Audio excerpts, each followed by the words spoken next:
Teacher, tell us, of the commandments, which is the greatest? To love the Lord your God with all your heart, with all your soul, and all your mind. And the second is like it. Love your neighbors as yourself. All the law and the prophets hang on these two commandments. What do you think about the Christ? Whose son is he? He's the son of David, of course. How is it then David, speaking by the Spirit, calls him Lord? For he says, the Lord said to my Lord, sit at my right hand until I put your enemies under my feet. If then David calls him Lord, how can he be his son? The teachers of the law and the Pharisees sit in Moses' seat. So you must obey them. Do everything they tell you.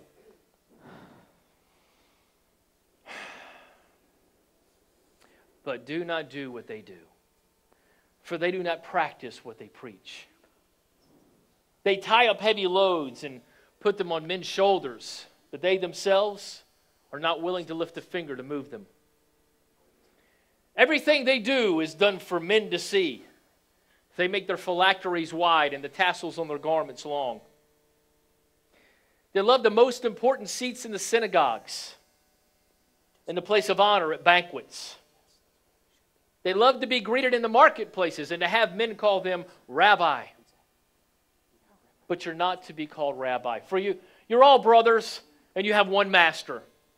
And do not call anyone on earth father. For you have one Father, and he is in heaven. Nor are you to be called teacher, for you have one teacher, the Christ. The greatest among you will be your servant. For whoever exalts himself will be humbled, but whoever humbles himself will be exalted. Woe to you, teachers of the law and Pharisees, you hypocrites!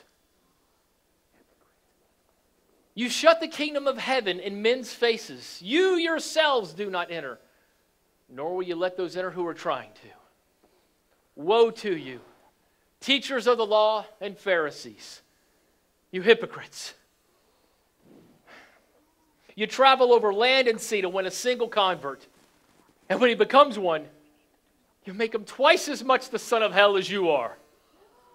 Woe to you, blind guides! You say, if anyone swears by the temple, means nothing. But if he swears by the gold of the temple, he's bound by his oath. You blind fools, which is greater, the gold or the temple that makes the gold sacred? You also say, if anyone swears by the altar, means nothing. But if he swears by the gift on it, he's bound by his oath. You blind men! Which is greater, the gift or the altar that makes the gift sacred? Therefore, he who swears by the altar swears by it and by everything on it. And he who swears by the temple swears by it and by the one who dwells in it. And he who swears by heaven swears by God's throne and by the one who sits on it. Woe to you, teachers of the law and Pharisees, you hypocrites!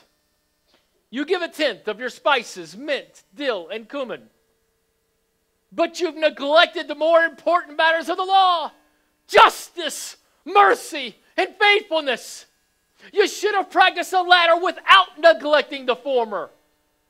Blind guides, you strain out a gnat, but swallow a camel.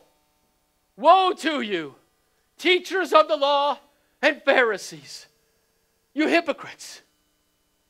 You clean the outside of the cup and dish, but on the inside, they're full of greed and self-indulgence. Blind Pharisee! First clean the inside of the cup and dish, then the outside also will be clean. Woe to you, teachers of the law and Pharisees, you hypocrites!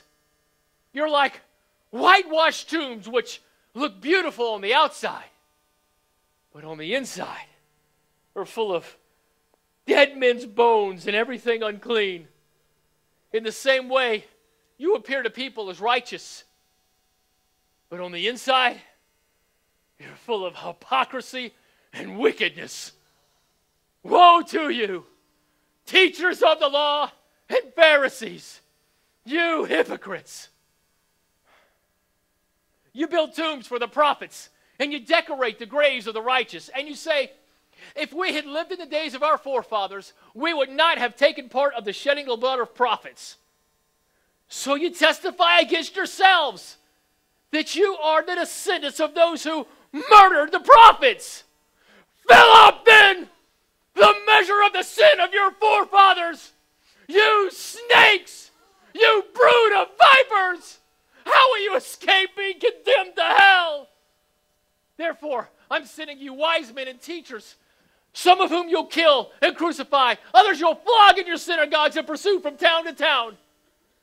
And so upon you will come all the righteous blood that has been shed on earth, from the blood of righteous Abel to the blood of Zechariah, son of Berechiah, who you murdered between the temple and the altar. For I tell you the truth, all of this will come upon this generation.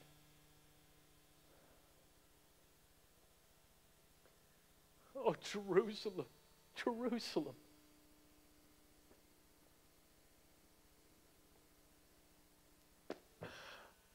How I've longed to gather you together. As a hen gathers her chicks under his wings, but you were not willing. Look, your house is left to you, desolate. For I tell you the truth, you will not see me again until you say, blessed is he who comes in the name of the Lord.